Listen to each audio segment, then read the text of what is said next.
सीमा फासणारी आणि संतापजनक अशी ही घटना आहे। यामध्ये सगळ्यात आधी मी तुम्हाला हे सांगते की या हरामखोर नराधमाला फाशीचं होणार आणि फाशीचं होणार।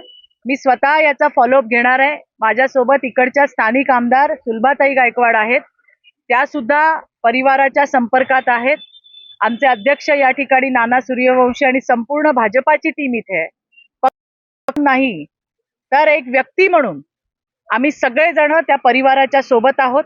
आम्ही सगळेजण मिळून स्वतः त्याचा फॉलोअप घेणार आहोत आणि त्यासाठी या ठिकाणी आज मी कल्याणला आली आहे।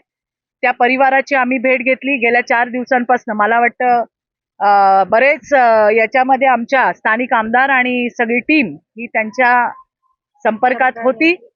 पोलिसांकडनं सुद्धा माहिती घेतली आहे। अशा नराधमांना शक्य असतं तर चौरंगा केला असता, पण चौरंगा करणं शक्य नाही। त्याच्यामुळे संविधानाच्या माध्यमातून असल्या हरामखोरांचा करेक्ट कार्यक्रम त्या ठिकाणी आम्ही करणार आहोत, हे मला तुम्हाला या ठिकाणी सांगायचंय।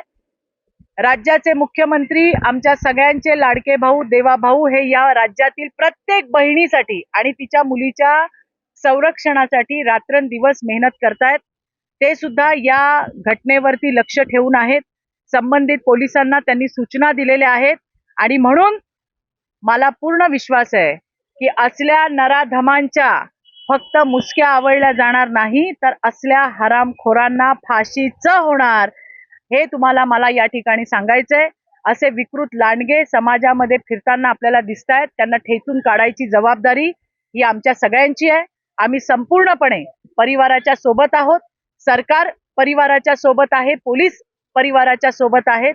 असल्या घटनांची पुनरावृत्ती होऊ नये त्यामुळे आम्ही सगळेजण काम करतच आहोत। मला तिथे भेटलेल्या महिलांनाही मी सांगितलंय की तुम्हाला काही संशयास्पद त्या ठिकाणी आठवलं, दिसलं, कोणी नवीन आलेलं दिसलं, काही वेगळ्या नजरेची लोक दिसली, तात्काळ 112 वर फोन करून पोलिसांना इन्फॉर्म करा। शेवटी आपल्यालाही त्यांना मदत करायची आहे। त्यांच्या माध्यमातून ही गुन्हेगारी आपल्याला मोडीत काढायची आहे। या सगळ्या लांडग्यांना ठेचून काढायचं काम हे येणाऱ्या दिवसामध्ये निश्चित होईल।